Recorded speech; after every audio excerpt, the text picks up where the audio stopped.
سرکار دو جہاں صلی اللہ تعالی علیہ وسلم نے صحابہ کرام رضوان اللہ تعالی علیہ مجمعین سے پوچھا کہ میری امت میں مفلس کون ہے؟ صحابہ کرام نے عرض کیا، یا رسول اللہ صلی اللہ علیہ وسلم، جس کے پاس روپیہ پیسہ نہ ہو وہ مفلس ہے؟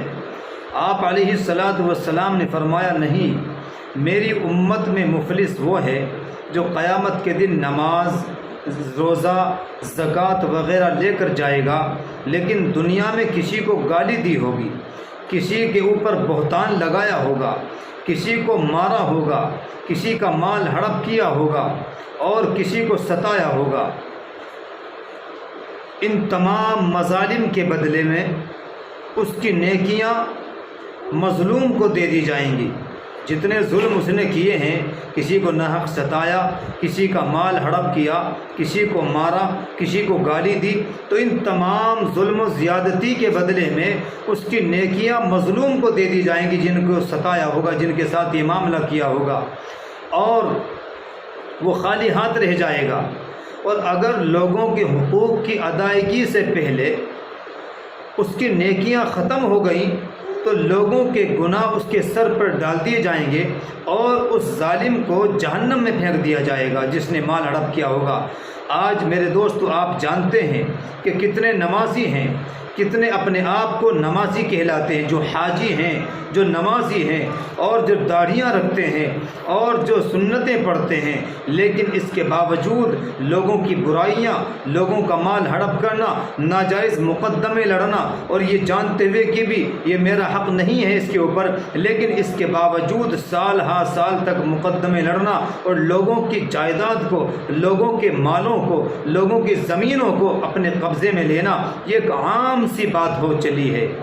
اس لیے ایسے لوگوں کے لیے بڑی سخت وعید ہے کہ باوجود یہ کہ ان کے پاس نمازیں ہیں، روزے ہیں، زکوٰۃ ہیں اور بھی دیگر اعمال ہیں، لیکن ان سب کے باوجود اگر اس نے یہ کام کر رکھے ہیں تو ایسے حضرات اللہ کے غضب سے، اللہ کے غصے سے نہیں بچ سکتے۔ حضرت ابو میسرہ رضی اللہ تعالی عنہ فرماتے ہیں کہ مردے کو دفن کرنے کے بعد فرشتہ اس کے ایک کوڑا مارتا ہے جس سے آگ بھڑک اٹھتی ہے، جس سے آگ بھڑک اٹھتی ہے۔ وہ مردہ فرشتے سے اس کی وجہ معلوم کرتا ہے کہ مجھے کوڑا کیوں مارا گیا، تو فرشتے کہتے ہیں کہ تم دنیا میں ایک ایسے آدمی کے پاس سے گزر رہے تھے کہ جس کو ستایا جا رہا تھا، جس کو مارا جا رہا تھا، جس کو پیٹا جا رہا تھا، جس کے اوپر ظلم کیا جا رہا تھا، اور تم باوجود قدرت کے اس کی مدد نہ کر سکے، اس کی مدد تم نے نہ کی، یہ اس کی سزا ہے۔ میرے بھائیوں، آپ سمجھ سکتے ہیں کہ جب مظلوم کی مدد نہ کرنے پر یہ سزا ہے تو جو ظلم کرنے والے لوگ ہیں ان کی سزا کیا ہوگی اللہ کے یہاں، آپ اس سے سمجھ سکتے ہیں۔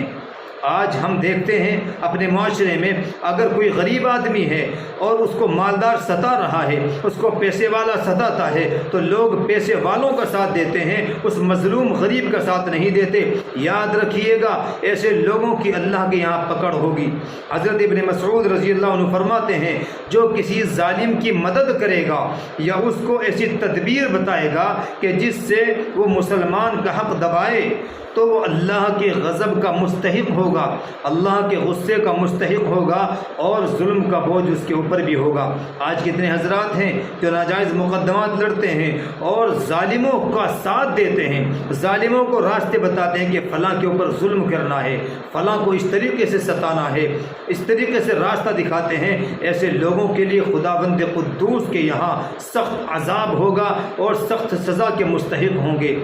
اللہ تبارک و تعالی ہمارے معاشرے کو ظلم و زیادتی سے پاک فرمائے۔